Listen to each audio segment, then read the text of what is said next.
প্রচন্ড রকম কষ্ট পেলেও কারোর সাথে শেয়ার করে হালকা হতে যাবেন না। হালকা হয়ে গেলে তো দোহাতে আর চোখের পানি আসবে না। কষ্টগুলো যত্ন সহকারে জমিয়ে রাখুন, দুঃখগুলো ভারী করতে থাকুন।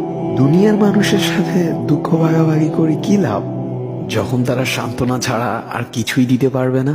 বরং নিজেকে সবার সামনে স্ট্রং রাখুন যতটা পারা যায়। ঠিক তার বিপরীতে নিজেকে প্রচন্ড রকম ভেঙে চড়ে বিগলিত করে দিন রবের সামনে যতটা পারা যায়।